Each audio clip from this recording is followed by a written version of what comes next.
Hello, my name is Eric Waldman, and today I want to talk about the cup half full and the cup half empty.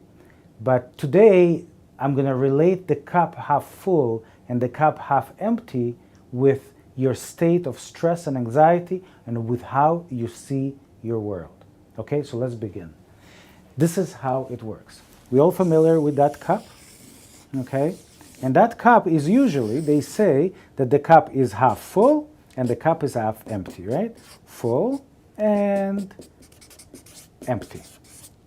Yeah?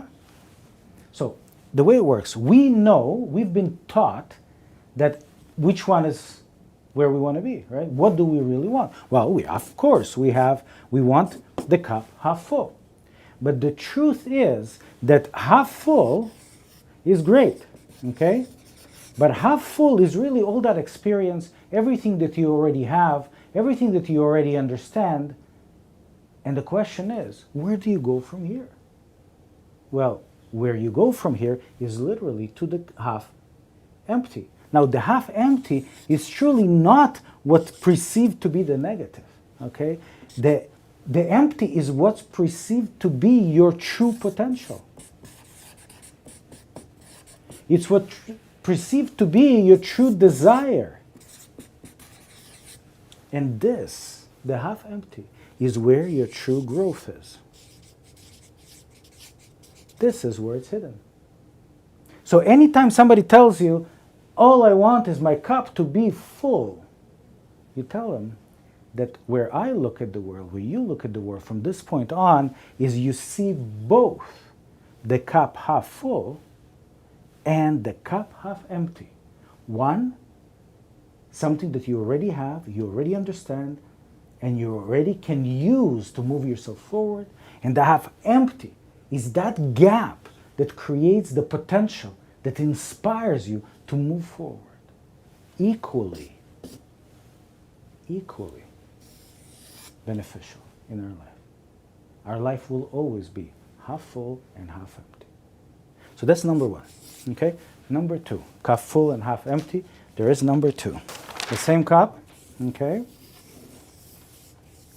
Half full and half empty, okay? So this is not empty. This is full, okay? This is full, and this is empty. So the moment we understand that the half empty and half full are both equally important in our life, one creates the gap and the opportunity, the unfulfilled potential that we have inside. And the other one shows us our experience and knowledge, okay, and what we already have and not yet have, but equally important. So naturally, we start receiving, okay, and filling up the cup. We're learning, we're growing. Here's another truth. The truth is that this moment of growth, coming from empty into full, this and only this gives us what we call joy. Joy in life. Joy in life happens not at the full level. Joy in life actually happens on the journey from the full through the empty into the top. Okay? So this journey from not have to have, from not have to have here, this journey is really what brings us true joy. Okay? Now, this is not the end. This is just the beginning. Very often, okay, when we fill our cup to the rim, guess what happens? What happens when you fill your cup to the rim? You're full, you're good. There's no gap anymore. Can you experience joy at that moment? Absolutely not. And if you cannot experience joy at the moment, what do? Well, you, of course, need to find yourself in a place where there is enough empty to fill. There needs to be some challenge. There needs to be some goal in front of you, something that you desire but don't have yet. So what do people usually do? And it's not me and you, of course, somebody else. What do people usually do? It's called sabotage.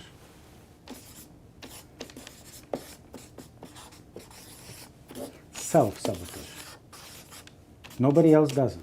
self-sabotage. Self-sabotage, we literally take out from the container we just filled, we create, somehow, we self-sabotage ourselves. We create more empty so we can fill it back again and experience joy. We do that all the time, every day. And therefore, no surprise, our life is ups and downs.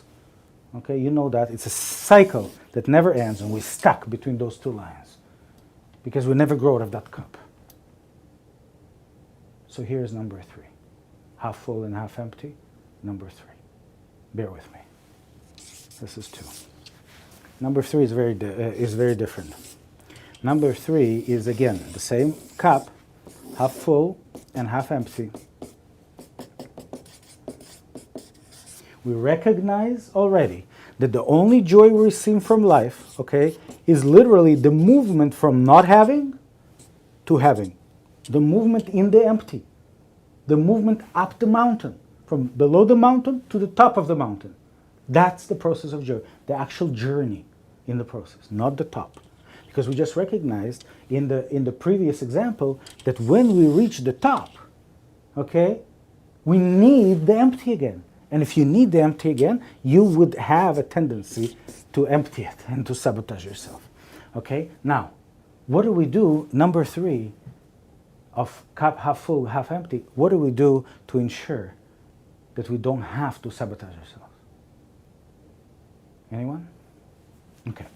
This is what we do. We literally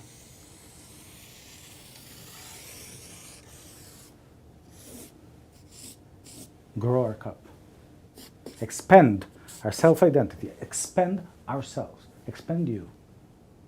Grow our cup. And guess what happens when you grow your cup? Right away. Whatever you filled, it drops, right?